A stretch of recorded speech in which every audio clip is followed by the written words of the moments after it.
Imagine walking into your boss's office exactly 10 years from today, handing over your badge and walking out the door forever.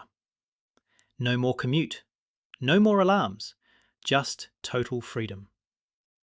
Now, imagine you did that by setting aside just $200 a month starting today. It sounds like the kind of promise you see on a late-night infomercial or a questionable YouTube ad with a rented Lamborghini in the background. But the math of early retirement is actually impartial. It does not care about your dreams, it only cares about your inputs. And when we look at a 10-year timeline with a $200 monthly input, the results are shocking. They are shocking not because they are impossible, but because they reveal a massive gap between what we think compound interest does in a decade versus what it actually does. Today I'm going to run the numbers on the 10-year sprint. We are going to look at the best case scenarios, the inflation traps, and the radical lifestyle changes required to make a shoestring retirement actually work. I'm Tom, and I spend a lot of time staring at spreadsheets so you don't have to. The question we are tackling is simple. Is $200 a month enough to quit the rat race in a decade? The short answer is a hard no, followed by a maybe, followed by a yes if you are willing to live in a very specific way. We are going to break down the investment returns, the withdrawal rates, and the geographical hacks that might save you. If you appreciate honest math without the hype, do me a favour and hit that subscribe button. It is the best return on investment you will get for $0. Now, let's clear up the first hurdle. When we say retirement, most people think of golf courses and beach houses. But in the financial independence community, retirement is just a math equation. It is when your assets produce more cash than you burn. So, let's see how much fire a $200 spark can actually create over 10 years. Let's start with the raw accumulation phase. You are disciplined. You set up an automatic transfer of $200 every single month. You never miss a payment. Over 10 years, that is 120 months. If you just stuffed that cash under a mattress, you would have exactly $24,000. That is a nice used car, maybe a kitchen renovation, but it is certainly not a lifetime of freedom. But obviously, we are investing this money. We are putting it to work. Let's assume you put this into a standard S&P 500 index fund. Historically, we like to use 7% as a conservative, inflation-adjusted average. If the market behaves normally, which is a big if over a short 10-year window, your $24,000 of contributions grows to roughly $34,000 to $37,000.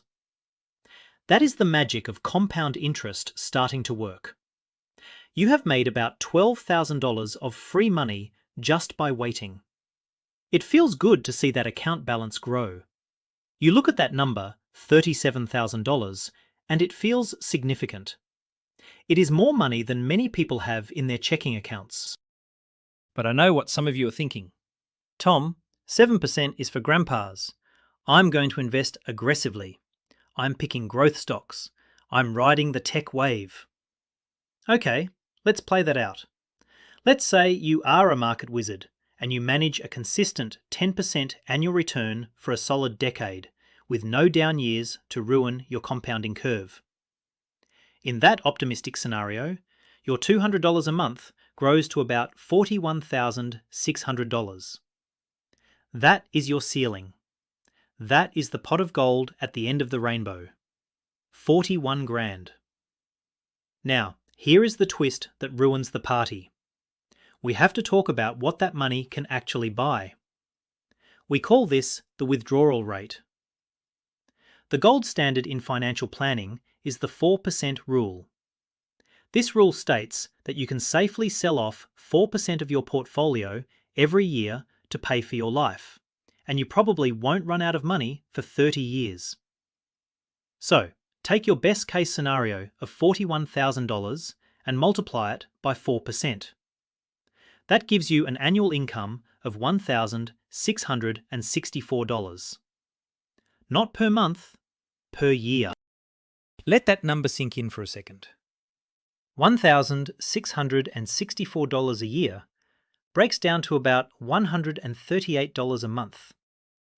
That is your retirement income. In the United States, that doesn't even cover the average grocery bill for one person for 2 weeks, let alone rent, electricity, internet, or health insurance. If you are trying to retire in a developed nation on this plan, you aren't retired. You are technically destitute. Even if we ignore the 4% rule and decide to be reckless, withdrawing 10% a year, you are still only looking at $350 a month, and your money will be gone in roughly 12 years. This is the cold water bucket challenge of financial math. The gap between saving a little bit of money and replacing a full-time salary is massive. It is the difference between buying a life raft and buying a cruise ship. But does this mean the goal is dead? Not necessarily. It just means we have to radically change the definition of retirement. This brings us to the concept of geographic arbitrage, or moving somewhere where your dollars have superpowers. I've looked at the cost of living indices for places like rural Vietnam, parts of Thailand, or the interior of Argentina. In these places, a local can often live on $500 or $600 a month. But here is the catch. You are generating $138 a month from your savings. You are still short by a factor of 4. Even in the cheapest, most beautiful backpacking destinations in Southeast Asia, $130 is not a living wage for a foreigner. It might cover a very basic room in a hostel, but you still need to eat.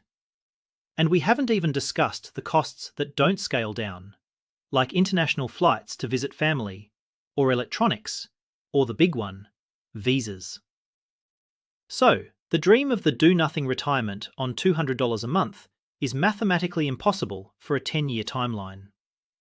If anyone sells you a course saying otherwise, keep your wallet in your pocket. However, there is a version of this that actually works, and it's called Barista FIRE. Barista FIRE, or partial financial independence, is where the math starts to look friendly again. The idea isn't to never work again.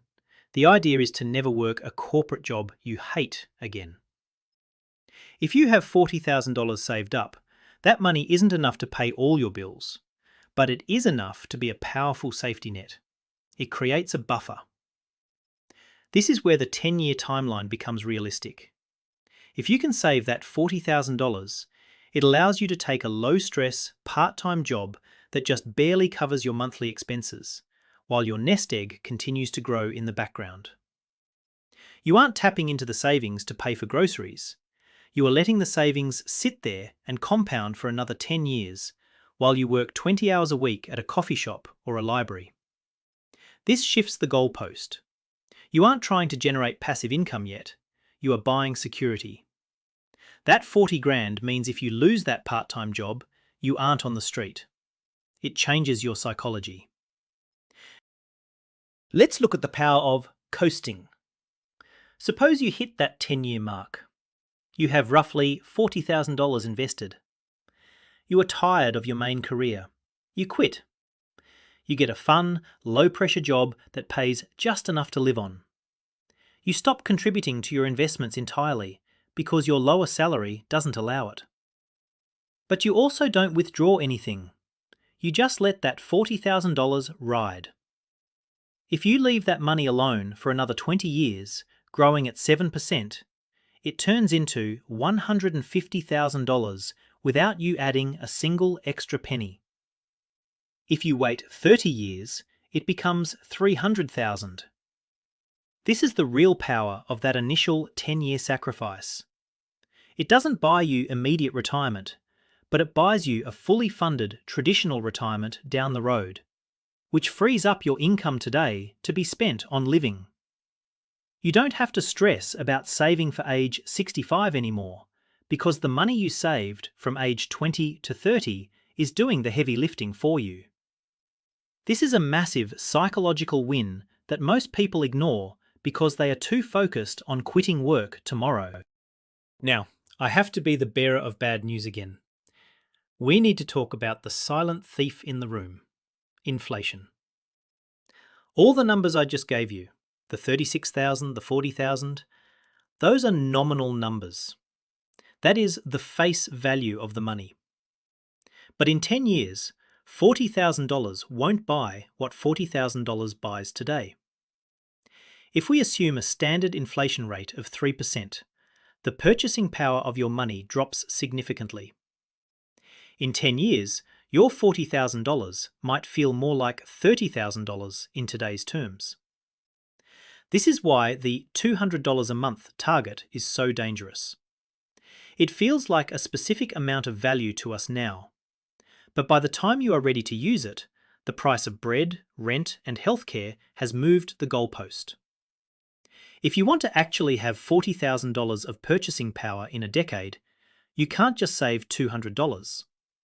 You need to increase your contribution every single year to match inflation. So, how do we fix this? The strategy is called inflation adjusting your contributions. It's simple but effective. If you start with $200 a month this year, next year you need to bump that up to $206. The year after, $212. It seems like a small difference, barely the cost of a fancy coffee, but it ensures that your savings effort remains constant in real terms. Most people get a cost of living raise at their jobs, 1 or 2%. If you pour that entire raise directly into your savings, you essentially neutralize inflation. If you don't do this, you are effectively saving less and less money every single month in terms of real buying power. By year 10, your $200 contribution might only be worth what $150 is worth today. Don't let the silent thief rob your future. You have to run faster just to stay in the same place. It sounds exhausting, but once you automate it, you won't even notice the money is gone. Let's look at the lever you actually have control over. You can't control the stock market returns. You can't control inflation. But you can control your shovel, the amount of money you are throwing into the hole. What happens if we get serious? What if you get a side hustle, sell the second car, or stop eating out entirely, and you push that contribution from $200 to $400 a month? The math is linear here. If you double the input, you roughly double the output. In 10 years, at 7%, you are looking at $73,000. Now we are getting somewhere. 73 grand is a legitimate safety net. In many parts of the world, that is enough to buy a small piece of land and build a tiny house cash down. Once you eliminate housing costs, which are usually 30 to 40% of your budget, your cost of living plummets. Suddenly, a part-time job isn't just surviving, it's thriving. The difference between $36,000 and $73,000 is the difference between anxiety and options.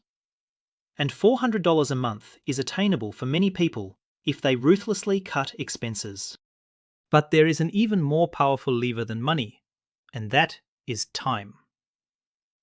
I know the title of this video is Retiring in a Decade, but look what happens if you can stomach 15 years instead of 10.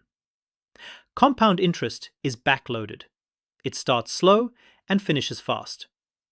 In the first 10 years, saving $200 a month gets you to $36,000. But if you keep going for just 5 more years, that number jumps to nearly $65,000. You almost double your money in just half the extra time. If you go for 20 years, you are well over $100,000. The curve goes vertical. This is why the 10-year timeline is so punishing. You are stopping the race right before the engine really starts to purr. If you can combine these strategies, bump your savings to $300 or $400 and extend your timeline to 15 years, you aren't just looking at a poverty-level retirement. You are looking at genuine financial independence. It requires patience, which is in short supply these days, but the math rewards endurance more than it rewards speed. We need to talk about the widowmaker of early retirement plans, specifically for my American viewers, health insurance. If you quit your job in 10 years, you lose your employer-sponsored plan. If you are living on a shoestring budget, one medical emergency can wipe out your entire $36,000 nest egg in a single weekend. A broken leg, an appendicitis, a random infection. These are five-figure events in the US without coverage.